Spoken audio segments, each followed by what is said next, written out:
আচ্ছা স্যার শুরু করেন। প্রেস মিডিয়া যারা এসেছেন তাদেরকে সবাইকে আমি অসংখ্য ধন্যবাদ জ্ঞাপন করছি।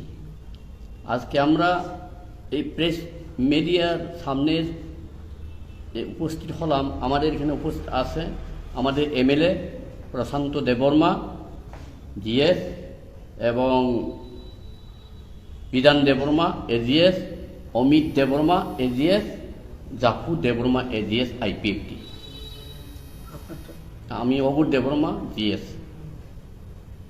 কি বিষয় আপনারা আজকে? আমরা গত 23শে আগস্ট দিল্লিতে গণ অবস্থান করেছিলাম প্রধানমন্ত্রীর উদ্দেশ্যে এবং হোম মিনিস্টার উদ্দেশ্যে। আমরা মেমোরেন্ডাম সাবমিট করেছিলাম স্টেটহুড ডিমান্ড দাবিকে নিয়ে ভারতের সংবিধানের 2-3 ধারা।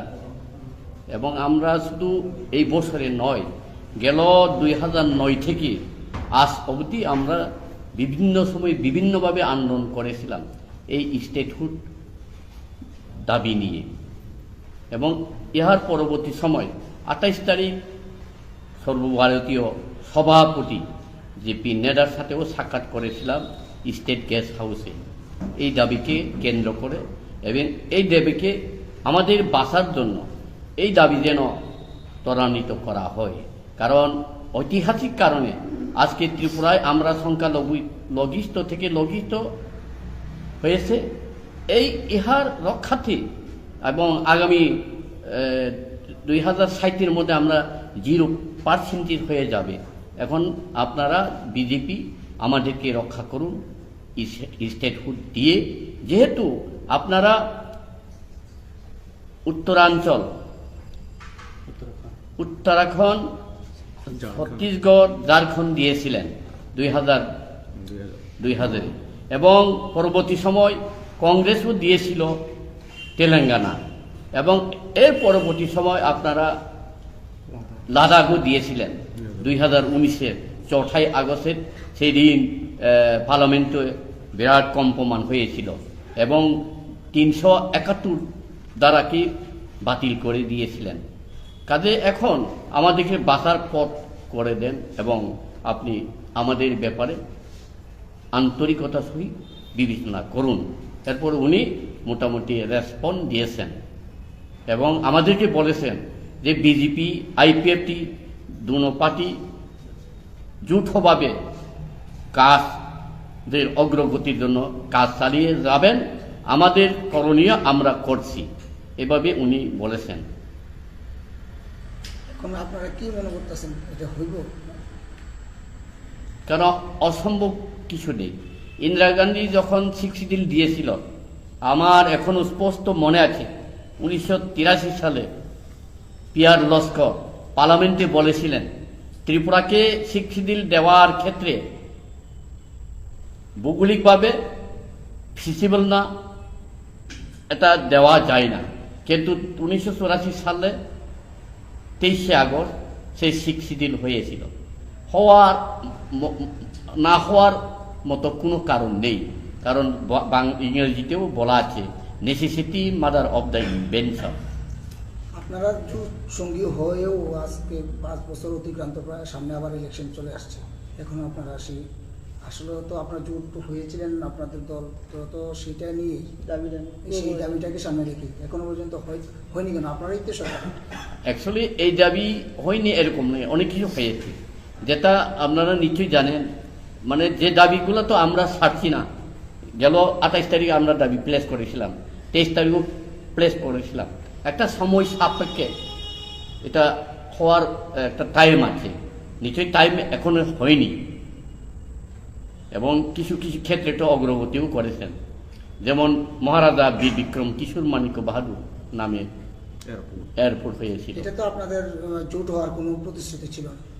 না হলেও আমরা তো ওদেরকে বলেছিলাম, কারণ বামফ্রন্ট আমাদের মনে আছেন আপনারা যে এটাকে কবি রবীন্দ্রনাথ ঠাকুরের নামে করার জন্য অলরেডি প্রস্তাবও তুলেছিল। আমার বিষয়টা এটা না, এটা করেছে ভালো ভালো দিক এটা, যে এটা নিয়ে আপনারা জোট হয়েছিলেন যে দাবিটাকে সামনে রেখে, কিন্তু এখনো পর্যন্ত আপনারা সেই দাবিটাই চেয়ে আসছেন আপনাদের সরকার থাকাকালীন, সেটা কেন হচ্ছে? আপনারা তো বিরোধী না এখন, কিন্তু আমরা তো শরিক পার্টনার তাহলে কি আপনাদের না, শরিক পার্টনার হয়ে তো আমরা দাবি করতেছি। বলছেন না তো ওরা আপনাদের এই দাবি ছেড়ে দিন, আমাদের সাথে থাকবেন না, কথার কথা। এখন তো আমরা এই দাবি ছাড়ছি না, করতেছি এবং করব। দেখুন, ওই দিন যে পিন্দান্তাজি এটাও বলেছেন যে আপনাদের যে দাবি এটা থাকবেই, এটা মানে দেখা হচ্ছে মানে হবে না, এটা কোনোদিন বলছে না। আমাদের যে জোট সঙ্গী এখন আইপিএফটি বিজেপি সরকার যে চলছে, এভাবে চলতে থাকুক, কিন্তু তারা যে আমাদের যে কুর ডিমান্ড, আমাদের যে সেপারেট স্টেট, এই দাবিটাকে সামনে রেখে যত দূর এগুতে পারেন অবশ্যই। মানে এবার আপনারা সন্তুষ্ট?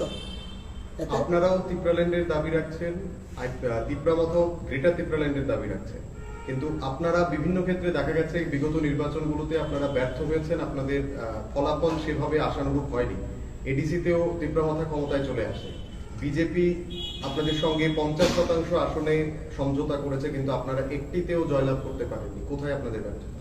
শোনেন, ওরা দাবি করেছেন গ্রেটার ত্রিপুরাল্যান্ড, আমরা দাবি করছি স্টেটহুড ত্রিপুরাল্যান্ড। কারণ আজ অবধি নাগাল্যান্ড উদাহরণ দেওয়া যায়, নাগাল্যান্ড গ্রেটার নাগাল্যান্ড।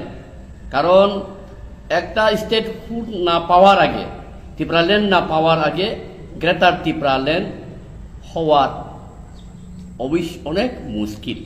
সেই কারণে ওরা নিয়েছিল একটা কি বলে হাইজেক করে আমাদের দাবিকে নিয়েছিল। এটা কতদিন লাস্টিং করে এটা দেখার বিষয়। আচ্ছা, যেটা মানে মূল বিষয়, আপনারা বলছেন যে বিজেপির কাজে আপনারা এখনো বলছেন সন্তুষ্ট, কিন্তু বিজেপি কিন্তু বারবারই আপনাদেরকে বলছে আপনারা ব্যর্থ, আপনাদের যে দায়িত্ব দেওয়া হয়েছিল এডিসির ব্যাপারটা আপনারা কিন্তু ব্যর্থ, এটা বিজেপি কিন্তু স্পষ্ট বলেছে। সেই ব্যাপারে কি? আচ্ছা শোনেন, একটা ইন্টারনেট ম্যাটার আছে, এখন এটা প্রকাশ্য বলার ক্ষেত্রে শোভা পায় না, কারণ অনেক কিছু বলার আছে। না শোনেন, ফ্রেন্ডশিপ লড়াই, এমন লড়াই এটা হই না, কাজে এটা বলার এখন প্রকাশ্য বলা যায় না। মানে আপনাদের দাবি ছিল আপনারা পুরো এডিসির যতগুলো আসন রয়েছে সবগুলো আসনে আপনারা একা লড়লে আপনারা পারতেন সেই লড়াইটা। সেটা তো নয়, আমরা যেহেতু জোর, আমরা যে 28টার মধ্যে হলো 15টার ভিতরে 16টা আমরা কন্টেস্ট করেছিলাম, প্রায় হাফ হাফ। আমরা তো সবটা করিনি, কারণ ওনারা যেভাবে যেখানে সিট, যেখানে মানে কি বলে নির্বাচনে তারা যখন জিতেছিলেন, ম্যাক্সিমাম এখানে কিছু মিক্স ভোটার আছে, মিক্স ভোটার। আচ্ছা, আমার একটা প্রশ্ন, এডিসিতে একটা বর্তমানে আপনারা শক্তিশালী না মমতা শক্তিশালী?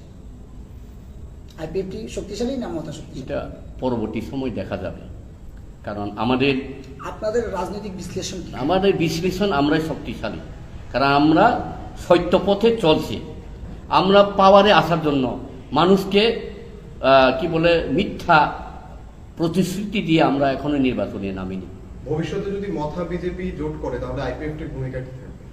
এটা তো বিজেপি জানে, ওরা কি বলে অ্যালায়েন্স আপনারা কি হবে থাকবেন কি? না যদি হবে না। alliance হয়, আপনারা আমাদের কি দাবি যদি বিজেপি অগ্রাধিকার দেয় তাহলে আমরা থাকবো না কেন? আমরা তো বেস্ট অন 60 দিলে এটাকে স্টেটহুড বানানোর জন্য। এই দাবিকে সামনে রেখে যদি হ্যাঁ, আবার আপনাদের যেমন আপনারা 5 বছর জানুন। কাটিয়ে দেয়, তাহলে কি করবেন? হ্যাঁ, এই 5 বছর তো এই দাবিকে সামনে রেখে আপনারা মানে সেরে নিয়েছেন, এখন কিছু হয়নি, তো আগামীতে হবে, এটা কতটুকু প্রত্যাশিত আপনারা? মুভমেন্ট আমরা যতদিন জীবিত থাকব এবং যতদিন আমাদের সমস্যা থাকবে ততদিন মুভমেন্ট চলবে। আমি ধরুন বৃদ্ধ হয়ে গেলাম, আমার নেক্সট যারা এখানে আছে ওরা করবে, কারণ সমস্যা আর সমাধান হবে না উইদাউট স্টেটহুড। কালকে সভাপতি এসেছে এবং কিছু কর্মী আক্রান্ত হয়েছে বিজেপি কর্মী, সেই ব্যাপারটা কিভাবে দেখছে? এটা বিজেপি মথার ব্যাপার, এটা আমাদের বলার কিছু নেই, কেন তাদের ব্যাপার। দুই পার্টির সংঘর্ষ, এটা দুই পার্টি, এটা বিজেপি মোকাবিলা করবে এবং এটা মথা তারা মোকাবিলা করবে। এটা প্রত্যেকদিন তো বিরোধীরা আক্রমণ হচ্ছে, কিন্তু কালকে তো এটা সরকারি আক্রমণ। প্রশাসন দেখবে।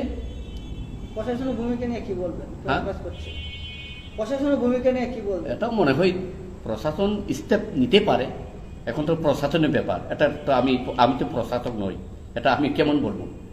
রাজ্যের পশ্চিম ত্রিপুরা ঢাকা শহরে, আগরতলা শহরে রাজ্যের বিভিন্ন প্রান্তেগুলি তো চুরির সঙ্গে ডাকাতিটা বেড়ে গিয়েছে, কি বলবেন?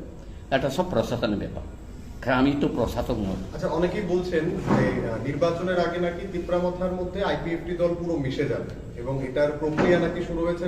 অনেকেই ইনডাইরেক্টলি ডাইরেক্টলি এই কথাটা বলছেন। মেবার কুমার জমাতিয়ারও একটা আনাগোনা শোনা যাচ্ছে, হয়তো বা তিনি যেতে পারেন। অনেকে চলে যদি গেছে। সেটা হয়, মানে তাহলে কি আপনি এটা মানেন যে আইপিএফটি আগামীতে বিলুপ্ত হয়ে যাবে, গোটা আইপিএফটি টিমটা তিপ্রামথায়? যতদিন আমাদের কাছে অস্তিত্ব রক্ষার জন্য লড়াই থাকবে, দেন ত্রিপুরাল্যান্ড, আমাদের দল থেকে যারা ছুটবে তারা আবার ফিরে আসবে, এটা কোনো বাধা ধরা নয়। মহারাজের যে থানসার মানে আহ্বান করেছেন, ডাক দিয়েছেন, সেই থানসার ব্যাপারে আপনারা কি কতটুকু মনে করেন? আচ্ছা, আমি তো যা দেখলাম অনলি নেম শেখ থানসা, এখানে লিডিং পার্ট কে নিচ্ছে এটা মানে কি বলে একটা ইয়েতে আছে, কি বলে অন্দর মহলে আছে, কে চালাইতেছে কি হচ্ছে সেটা অন্দর মহল জানে। আচ্ছা, একটা প্রশ্ন, এই যে বিজেপি গতদিন সর্বভারতীয় সভাপতি র্যালি করলেন হুমলুঙে, তো বিজেপিও খুব অ্যাগ্রেসিভলি চেষ্টা করছে ট্রাইবাল এরিয়াজে নিজের অর্গানাইজেশনকে এক্সপ্যান্ড করতে। তো এই ব্যাপারে আইপিএফটি বিজেপিকে কতটা থ্রেট হিসেবে দেখছে, এক, আর দুই নম্বর হচ্ছে মেবার কুমার জমাতিয়ার এখন পার্টিতে রোলটা কি? তো পেপারে পাবলিশ হয়ে গেছে, ওর রুল কি না এটা তো বোঝা যায়। উনি একজন মিনিস্টার ছিলেন ক্যাবিনেট, উনি যদি এইভাবে মানে দলের থেকে একটু বিচিত্র ঘটে, এটা তো ওর ব্যাপার। He has been dropped from the cabinet, that's true, but হ্যাঁ। is he still in the IPFT or not? এখন কি দেখছেন, যদি উনি থাকতেন তাহলে তো আমাদের সাথে তো এসে পড়তো, তাই না? ঠিক আছে, থ্যাংক ইউ। আর আগামী 11 তারিখ সেপ্টেম্বর আমাদের এমসিসি কনফারেন্স আছে এবং পরবর্তী ব্লেস কাউন্সিল নির্বাচনকে কেন্দ্র করে আমাদের এমসিসি বসছে আগরতলায়।